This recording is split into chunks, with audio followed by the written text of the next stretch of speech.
સર્વે પશુપાલક ભાઈ બહેનો અને મારા તમામ ચાહકોને મારા નમસ્કાર. જય ગૌ માતા. મિત્રો, હું છું તમારો મૂળજીભાઈ જોશી, એક પશુપાલક અને પશુપાલન વ્યવસાયનો સલાહકાર. મિત્રો, આજે હું એક ખૂબ જ અગત્યની માહિતી લઈને આવ્યો છું, જે આપણા પશુપાલન વ્યવસાય માટે ખૂબ જ મહત્ત્વની છે અને ખૂબ જ જરૂરી છે. તો આજે મારે વાત કરવી છે પશુઓમાં થતો ગર્ભપાત.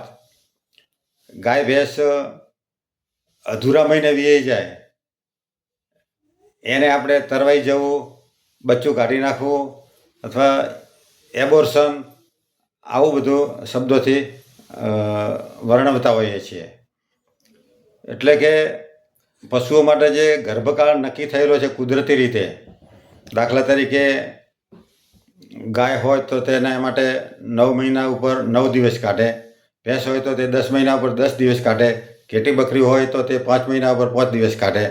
આ સમયે જે વિયાય તેને તંદુરસ્ત પાર્ચ્યુરેશન કહેવાય અથવા નોર્મલ વિયાણ કહેવાય. પરંતુ એ જે પ્રેગ્નન્સી કાળ છે, ગર્ભકાળ છે, એ પૂરો ન થાય અને બચ્ચું કાઢી નાખે તેને આપણે તરવાઈ ગયું કહીએ છીએ. આપણું એક પશુ જો તરવાઈ જાય તો આપણને ઘણું મોટું આર્થિક નુકસાન થાય છે. એક પશુ એકવાર તરવાઈ જાય તો તેના જીવનમાં તે એક વેતર ઓછું વિયાય એવું ગણાય અને એક વેતરના દૂધ ઉત્પાદનનું આપણને નુકસાન જતું હોય છે, જે બહુ મોટું નુકસાન કહેવાય. તો આ જે ગર્ભપાત છે તે 2 કારણોથી થતો હોય છે. તેમાં ચેપી ગર્ભપાત અને બિનચેપી ગર્ભપાત. તો આજે મારે વાત કરવી છે ચેપી ગર્ભપાત વિશે. બિનચેપી ગર્ભપાત થાય તેમાં કયા કયા કારણો જવાબદાર હોય એ બધું આપણે નેક્સ્ટ વિડીયોમાં વિગતવાર ચર્ચા કરીશું. અને આજે આપણે ચેપી ગર્ભપાત વિશે વાત કરીએ. તો તેમાં વાઇબ્રિયોસિસ નામનો રોગ થતો હોય છે. તે સૂક્ષ્મ જીવાણુથી થાય છે અને આની અંદર પશુ અધવચ્ચે ગમે ત્યારે બચ્ચું કાઢી નાખતું હોય છે. બીજું કારણ હોય છે તેને ટ્રાઇક્લોમોનેસિસ નામનો રોગ થાય, જે ટ્રાઇક્લોમોનસ નામના પ્રોટોઝુઆથી થતો હોય છે. આ રોગમાં આપણું પશુ, ગાય કે ભેંસ છે, તે 3 મહિને બચ્ચો કાઢી નાખતું હોય છે, તરવાઈ જતું હોય છે. હવે આ 3 મહિનાના ગર્ભપાતમાં તો ઘણી વખત આપણને ખબર પણ ના પડે કે ગાય કે ભેંસ તરવાઈ ગઈ છે. રાત્રિના સમયે જો તરવાઈ ગઈ હોય તો કૂતરા બિલાડા તે નાનો ગર્ભ હોય એને લઈ જતા હોય છે અને આપણને ખબર પણ પડતી નથી. આના માટે મિત્રો આપણે એક કારણ એ હોય છે કે આપણે ગાય કે ભેંસને ગમે તે રખડતા આખલા કે પાડાથી ફેરવતા હોઈએ છીએ. હવે આ રખડતા આખલા પાડાઓ હોય એ આવા રોગોથી સંક્રમિત થયેલા હોય છે અને એનાથી ફેરવીએ એટલે આપણા પશુને એ રોગ લાગતો હોય છે. માટે આપણે સાવચેતી રૂપે આપણી ગાય કે ભેંસને કૃત્રિમ બીજદાન કરાવવું જોઈએ અથવા તો સર્ટિફાઈડ સારો સોંઠ કે પાડો હોય ત્યાં જઈ અને આપણે તેને કુદરતી સેવા આપવી જોઈએ. નહીંતર કૃત્રિમ બીજદાન એ ઉત્તમ રસ્તો છે. હવે ત્રીજી વાત કરીએ, બ્રુસેલોસિસ. આ પશુઓમાં થતો એક રોગ છે. તે બ્રુસેલા નામના જીવાણુથી થાય છે. આ રોગની અંદર પશુ 7મા મહિને બચ્ચું કાઢતી હોય છે. એટલે કે 7 મહિને એબોર્શન થાય છે, 7 મહિનાની આજુબાજુ. તેમાં પશુના પાછળના ભાગમાંથી, વજાયનામાંથી ગંધ મારતો પદાર્થ નીકળે છે.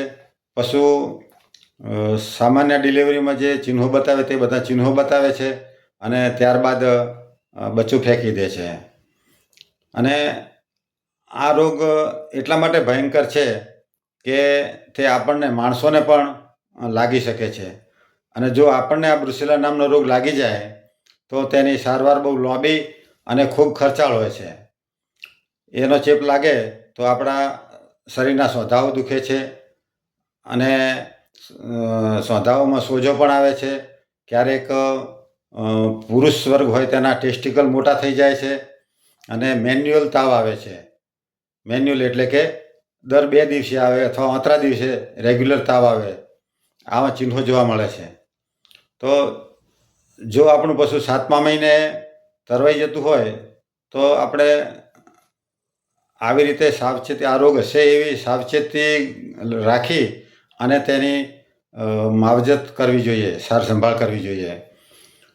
ધારો કે તે બચ્ચું બહાર આવ્યું, મેલી પડી, થોડું પ્રવાહી, ગંદુ પ્રવાહી પડ્યું, એ બધું તાત્કાલિક જમીનની અંદર દાટી દેવું જોઈએ.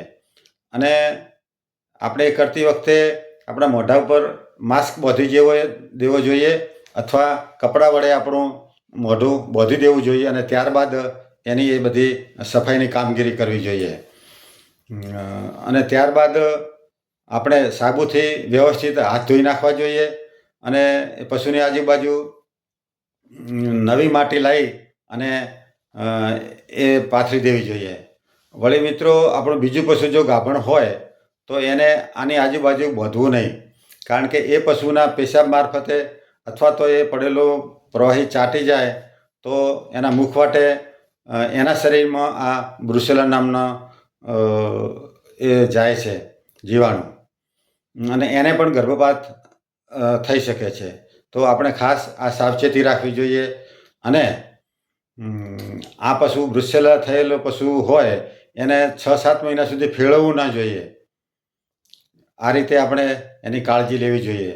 આવતા વિડીયોમાં મિત્રો આપણે ચેપી ગર્ભપાત વિશે આવતા વિડીયોમાં આપણે બિનચેપી ગર્ભપાત કઈ રીતે થાય છે, કયા કારણો હોય છે, એ વિશે વાત કરીશું. આજે આટલું જ. જય ગૌ માતા, જય ગોપાલ.